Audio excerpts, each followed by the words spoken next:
Hello, this is Dante, and I'm doing a peer review video over Shannon Rowland's video, Make the World Beautiful. And overall, my biggest impression from this video is that it was a kind of like a thriller. I really do enjoy like horror and thriller movies, video games, and things like that. So this was right up my alley. I think they did a great job with the underlying suspense of when the main character Darcy discovered like herself, like Darcy 2.0, and in the like secret room in their house. So like them walking in there, seeing Darcy 2.0, being scared and confused on who that character was, and then to find out it's them, but like an evil version of them, just to wake up and they're having like, oh my gosh, I'm having that was such a bad dream. I need to call the doctor and get that prescription. So it kind of ties to that psychological horror thriller genre. I think they did very well with that within a short film. With that also being said, I feel like that's the area that could be improved as well.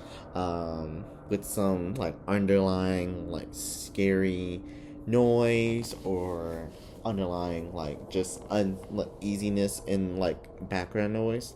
And obviously this is a rough draft, so it's not perfect.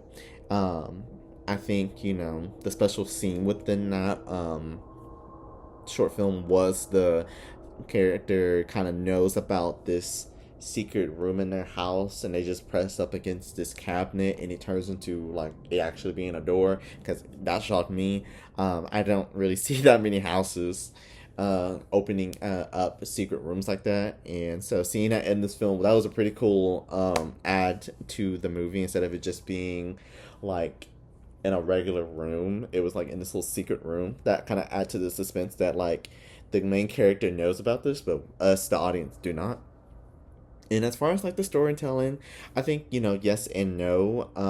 That there was, a little bit of confusion in it, but there are like horror movies or video games, that genre itself, it can thrive off of, and thrillers as well. They can thrive off of that confusion, and it makes it work. I've seen, countless things like this, and it gives the audience something to work with and to also think about and make you want to rewatch it, because I rewatched this two more times and it was very good. And so after like kind of knowing what I was expecting, I rewatched it and I was like, okay, so this does make a little bit more sense now that I've rewatched it. And considering it is a rough draft, I don't think it was rushed or slow. I think there are parts in the short film that, thrive. And so, we will be able to tell that a little bit more once Shannon finishes out the final piece, if there were really any slow or rushed moments. I think the some underlying suspense music, like once again, like when she's discovering the person in her home, I think that would, help some of the main scene. I think that will help a lot. And the only area of improvement I think could, really change that would be where the evil Darcy attacks the actual main character. Since this is kind of like a bad dream for the character, I think would be kind of cool, in my opinion, that the character, instead of, watching this character slowly walk up to them, to either have the like main character like pass out and then like them waking up, kind of like, oh my gosh, that was crazy, I like passed out in a moment, or the evil Darcy like rushes and like attacks the character like preemptively. But either way, I think the scene was still good. The way they kind of like just grabbed the character, I'm like, ooh, time and time out again, I've seen this happen in short films and it's still effective.